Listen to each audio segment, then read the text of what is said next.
ya. Terus dia lagi berpikir, wah nanti ada bayi lain yang lahir bukan dari istri saya, yang belum akan menggantikan posisi saya. Begitu kan dengan dia. Akhirnya dia panggil, dia bilang, cari bayi laki-laki yang lahir pada hari ini, bawa ke sini, gitu ya. Jadi pesuruhnya ini langsung menyusuri jalanan dan sampai di rumah si pemuda yang menemukan si bayi itu yang tadi ya. Terus dia tanya, bayi ini lahir kapan? Lahir hari ini, kata gitu. Nah akhirnya si pesuruh ini bilang, boleh nggak bayinya saya minta? Boleh nggak sih? Nggak boleh lah ya. Ini ceritanya nggak boleh gitu ya. Dia lapor nih si pesuruh ke bendahara kota, ada bayi laki-laki yang baru lahir, tapi ketika saya minta tidak dikasih. Kata si bendahara kota, tebus katanya, kasih uang biar bayi itu bisa dibawa pulang. Benar.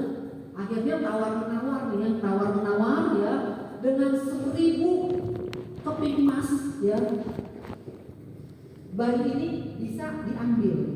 Oh, banyak banget tuh, satu keping emas aja berapa duit, apalagi 1000, apalagi emas naik tuh sekarang.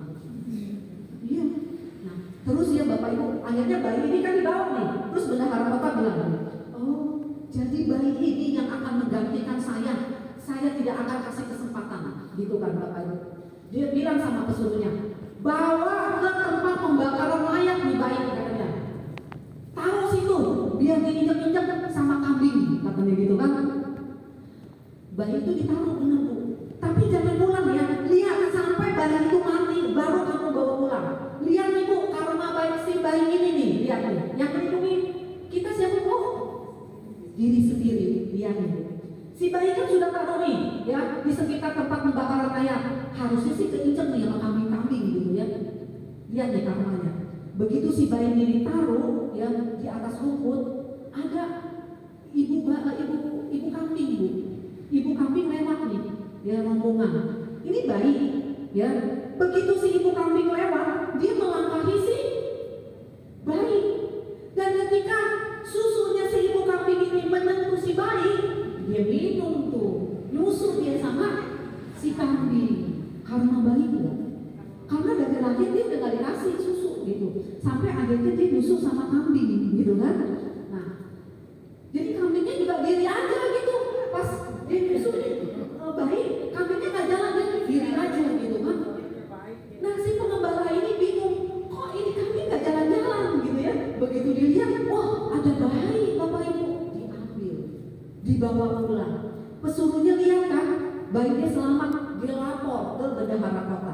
Bendahara kota bilang, tebus tuh bayi, ditebus Bu, 1000 keping emas lagi Bu, ya. Terus bendahara kota ini kan gak mau nih kalau bayi ini jadi pengganti dia, karena istrinya belum melahirkan gitu kan. Nah, menurut si peramal yang akan menggantikan posisi dia kan bayi laki-laki yang lahir pada hari itu, maka dia pikir pasti ini nih yang akan gantikan. Dia pikir lagi, gimana caranya nih bayi mati gitu ya. Akhirnya dia bilang nih sama pesuruhnya, besok pagi bawa nih bayi ke kandang sapi. Jadi kandang sapi Bu, begitu dibuka pintunya, sapi-sapi kan pada keluar kan, taruh di depan pintu. Jadi begitu pintu dibuka, sapi-sapi keluar, dia akan keinjek-injek mati, gitu kan. Asumsinya begitu nih si bendahara kota. Dia mau membunuh bayi ini tapi nggak mau pakai tangannya, dia mau bersih gitu. Bener nggak bayi? Besok bayi ini ditaruh di depan pintu kandang sapi. Biasanya ya Bapak Ibu, begitu pintu kandang sapi dibuka, itu biasanya pada lari nih keluar gitu ya. Ini pada hari itu Bapak Ibu, yang keluar duluan adalah raja sapi, pemimpin sapi. Begitu dia keluar ada bayi gitu. Jadi bayinya ada di kolong. Dan itu sapi-sapi yang lain jalan keluar dari kiri kanan badan si pemimpin sapi ini. Selamat nggak? Selamat nggak? Selamat ke sih Bu? Selamat gitu ya.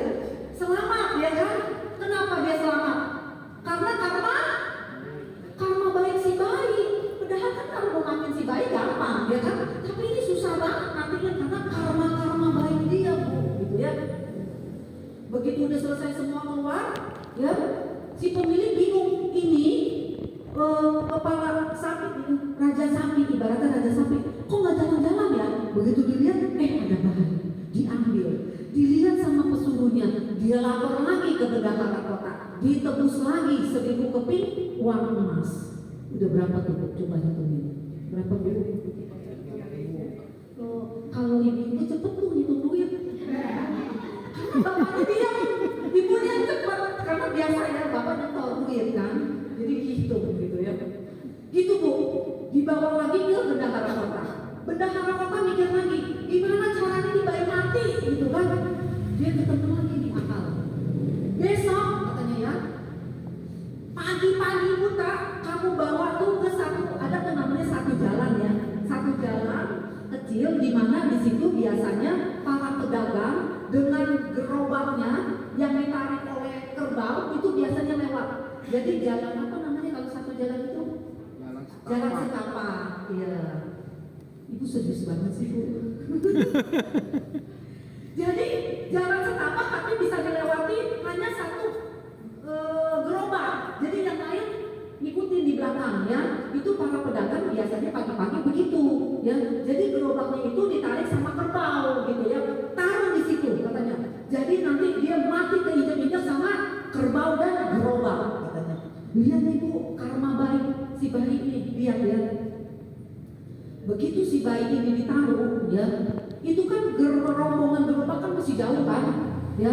Dari jauh aja kok tahu nggak kok pengikat nih dari gerobak ke kerbau. Kan kalau gerobak kan ditarik sama kerbau ada talinya kan, pengikatnya tuh yang kayu begitu kan. Nah itu putus terus. Jadi gerobak pertama koknya putus terus. Makanya begitu putus, nah pedagangnya berhenti, ngebenerin lagi, nyambungin lagi nih koknya nih dari gerobak ke si kerbau gitu kan. Tahu kok ya? Jadi yang itu loh, ini gerobak, ini kerbau. Kan dari gerobak ke kerbau ini harus ada tali, harus ada papan tuh, nyambung gitu ya. Nah seperti itu. Dari jauh aja koknya udah lepas terus tuh gerobak pertama. Jadi begitu sampai depan bayi, koknya lepas lagi. Nah si pedagang ini turun lagi, dia lihat ketemu bayi, senang dia karena beda sama tunasusila. Kalau wanita tunasusila dulu maunya perempuan supaya bisa meneruskan profesinya. Kalau pedagang maunya laki-laki supaya bisa melanjutkan usaha dia gitu kan ya. Senang dia dapat bayi laki-laki gitu ya. Si pesuruh melihat, lapor ke bendahara kota, ditebus lagi Bu 1000 keping emas. Berapa Bu? Ditebus lagi ya. Coba mau matiin seorang bayi aja harus mengeluarkan begitu banyak uang, ya kan? Nah begitu Bapak Ibu. Akhirnya Bapak Ibu ya, si bendahara kota mikir lagi, ini harus mati nih bayi. Dia punya ide lagi. Dia bilang sama pesuruhnya, besok pagi-pagi ini bayi ya bawa ke atas bukit ya, yang curam, yang terjal, lemparin tuh bayi biar mati, katanya gitu. Betul Bu. Jadi pesuruhnya begitu sampai di atas bukit yang tinggi, bayinya dilempar ke bawah. Bukitnya tinggi, terjal. Itu kira-kira mati nggak ya Bu? Ini udah beli makanan Bu. Kalau mati nggak Bu? Nah, saya mau nanya dulu, mati nggak kira-kira? Mati ya? Mati ya? Kita buat mati aja ya supaya ceritanya habis. Enggak mati Bu. Kenapa? Karena ya di bawah bukit itu banyak pohon bambu. Pohon bambunya kan rindang kan? Jadi mereka begini nih, berlipat-lipat itunya, daun-daunnya di atas. Jadi begitu nih bayi dilempar, bayinya kayu-kayu sama pohon bambu. Kan lebat tuh daun-daun bambunya gitu ya. Nangis bayinya. Nah pada saat itu ada rombongan penduduk ya yang sedang mencari bambu. Kenapa? Mau buat suling, pesanan suling. Jadi mereka mau tebang pohon bambu. Begitu mereka dengar suara bayi dan tengok ke atas, ih ada bayi. Senang, mereka berpulang. Si pesuruh lihat lagi, ditebus lagi bu. Berapa bu? Katanya gini, ih Rahmani ngitungin yang ada ya. Tebus lagi bu, ya, tebus lagi. Akhirnya bohong nih, si bendahara kota bohong. Udah dibuang ke sono ke sini, di bayi masih hidup aja. Kenapa bu ini bayi masih hidup? Kenapa bu bayi ini masih hidup? Karena dia dilindungi oleh karma baik itu si bayi. Karma baik siapa? Karma baik si bayi bu. Nah lihat kan? Nah percaya tak? Artinya bahwa yang melindungi diri kita adalah diri sendiri. Itu bayi kan gampang dibunuh, tapi karma baiknya begitu banyak, makanya dia selalu selamat gitu ya. Nah akhirnya si bendahara kota ini bohong. Udah dibuang berkali-kali, udah ngeluarin duit banyak, tapi nih bayi nggak mati-mati. Akhirnya dengan terpaksa dirawat nih bayi ini, dirawat. Tapi dia asumsinya gini, udah biarin dirawat. Nanti kalau istri saya melahirkan anak perempuan, saya itu doang. Kan kalau dia jadi bendahara kota nih bayi, ya kan mantu saya. Nah kenapa dong? Memang menikah sama anak saya. Dia asumsinya begitu, gitu ya. Begitu tuh asumsinya. Jadi dia rawat walaupun dengan terpaksa. Nah singkat cerita, si istrinya melahirkan. Mau tahu nggak bayinya laki atau perempuan?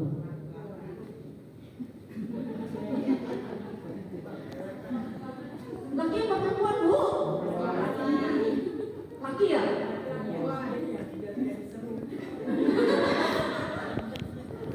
Laki aja nggak seru ya bu ya? Kalau perempuan habis ya, terus saya pulang gitu ya. Tahu nggak bu? Ternyata istrinya ini melahirkan seorang bayi.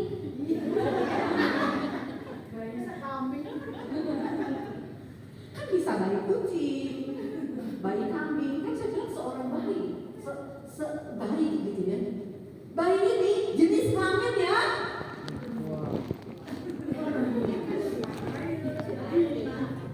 Perempuan. Enggak, saya salah nyebut laki-laki. Jadi bayinya laki-laki, nggak mungkin dong dikawinin, ya kan? Nah, artinya mereka cuma beda sedikit ya, karena waktu itu kan istrinya lagi makin besar, ya waktu dia nemuin bayi ini. Nah akhirnya mereka tumbuh nih bareng bu, ya yang boleh nemu, ya ini dibilangnya kakak ya, yang anak kandungnya berarti adik dong ya. Nah si bendahara kota ini kan masih menyimpan dendam. Kenapa? Dia nggak mau nih jabatannya nanti diambil sama si anak pungut ini, gitu kan? Dia jadi masih mikirin nih, gimana caranya nih anak mati, gitu. Sengsara nggak sih kalau kita hidup penuh dengan kebencian, gitu? Sengsara kan bertahun-tahun sampai sudah agak remaja gitu ya. Dia lagi mikir, gimana nih anak ini mati? Dia punya ide bapak ibu. Punya ide, terus dia panggil deh si anak, namanya Gosaka. Gosaka sini. Si Gosaka kan nggak tahu nih kalau ayah angkatnya ini selalu niatnya tidak baik sama dia.